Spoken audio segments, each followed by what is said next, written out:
আসসালামু আলাইকুম। আজকের পর্বে আমি আপনাদেরকে করলার সকল গুণ এবং কিভাবে আপনারা বাড়িতে চাষ করতে পারেন এবং এটি কোথা থেকে এসেছে উৎপত্তি সকল কিছু জানাবো।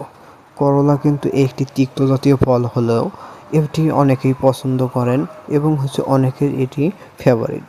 যেমন আমি করলা খেতে পার্সোনালি অনেক বেশি পছন্দ করি। তো সেটা বড় কথা নয়, আজকে আমরা ভিডিওটি শুরু করতে যাচ্ছি। তো অবশ্যই আপনারা ভিডিওটি সম্পূর্ণ দেখবেন। করলার উৎপত্তি হয়েছে মূলত দক্ষিণ পূর্ব এশিয়া থেকে। এটি কুমড়ো গোত্রভুক্ত একটি গাছ এবং বর্তমানে এশিয়া, আফ্রিকা, দক্ষিণ আমেরিকা সহ বিশ্বের বহু দেশে করলা চাষ হয়। করলার উপকারিতাটাই আগে আমরা জেনে নিই। করলা অনেক ঔষধি গুণ রয়েছে। নিচে কয়েকটি গুরুত্বপূর্ণ সম্পর্কে আপনাদেরকে জানিয়ে দিচ্ছি। ডায়াবেটিস নিয়ন্ত্রণে সহায়ক। করলা ইনসুলিনের কার্যকারিতা বাড়ায়। তো রক্ত পরিশোধক, ত্বকের সমস্যা যেমন ব্রণ, চুলকানি প্রতিরোধে সাহায্য করে।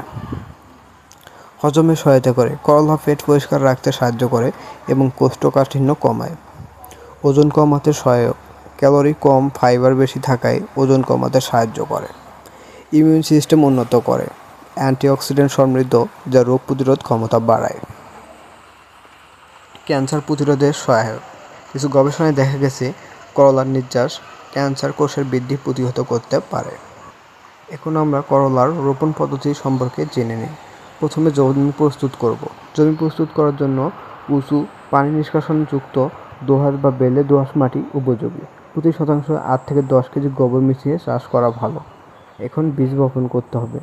বীজ আগে ভিজিয়ে রাখবো এবং অঙ্কুরোদ্গম দ্রুত হয়, এইভাবে রাখতে হবে। বিঘা প্রতি 1.5 থেকে 2 কেজি বীজ লাগে। গর্তে বা লাইনে বপন করা যায়। গর্তে 2 থেকে 3টি বীজ দিয়ে 20 থেকে 25 সেন্টিমিটার দূরত্বে বপন করতে হবে। মাচা তৈরি। করলা লতা জাতীয় গাছ, তাই মাচা বা খুঁটির ব্যবস্থা করতে হবে। এতে ফল ভালো হয় এবং রোগ কম হয় এবং গাছ দ্রুত বৃদ্ধি পায়। আপনার ফলের পরিমাণ অনেক বেশি পাবেন। রোপণের সময়। বাংলাদেশের করলা সাধারণত 2 মৌসুমে চাষ হয়। রবি মৌসুম নভেম্বর জানুয়ারি এবং খরিফ মৌসুম মার্চ মে। তবে সেচের ব্যবস্থা থাকলে প্রায় সারা বছরেই চাষ করা সম্ভব। যত্ন ও পরিচর্যা। সেচ।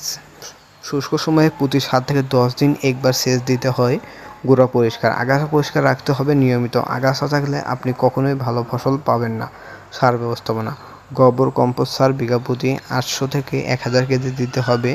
ইউরিয়া, টিএসপি, এমওপি প্রয়োজন অনুযায়ী মাটির গুণাগুণ পরীক্ষা করে নিতে হবে, তারপর এগুলো প্রয়োগ করতে হবে। আপনি চাইলে আপনার নিকটস্থ কৃষি পরিষেবা থেকে সহায়তা নিতে পারেন। পোকামাকড় ও রোগ দমন। ফল পচা, পাউডারি, মিলভিড, লিফ স্পট ইত্যাদি রোগ হতে পারে। জৈব কীটনাশক বা প্রয়োজনীয় অনুমোদিত রাসায়নিক সার বা রাসায়নিক কীটনাশকগুলো ব্যবহার করা যেতে পারে, তবে এটা পরিমাণ মতো ব্যবহার করতে হবে। বেশিও ব্যবহার করা যাবে না এবং কমও ব্যবহার করা যাবে না। ফল সংগ্রহ। ফুল ফোটা থেকে 10 থেকে 15 দিনের মধ্যেই করলা সংগ্রহ করা যায়। বেশি বড় বা পুরনো হলে করলার স্বাদ তেতো ও শক্ত হয়ে যায়, তাই নিয়মিত সংগ্রহ করা উচিত। আপনারা চাইলে প্রতি সপ্তাহে একবার করে করলা ছিঁড়তে পারেন, তাহলে আপনারা অনেক ভালো পরিমাণে আয় করতে পারবেন। তো আজকের ভিডিও এই পর্যন্তই ছিল। পরবর্তীতে আমরা নতুন কোনো ভিডিও নিয়ে আপনাদের সামনে হাজির হয়ে যাব। যদি ভিডিওটি ভালো লাগে অবশ্যই আমাদের একটা কমেন্ট করে দিবেন, ভিডিওটি লাইক করে দিবেন, আর চ্যানেলটি অবশ্যই আপনারা সাবস্ক্রাইব করে রাখবেন, যাতে নতুন নতুন ভিডিওগুলোর নোটিফিকেশন সবার আগে আপনাদের কাছেই যায়। ধন্যবাদ।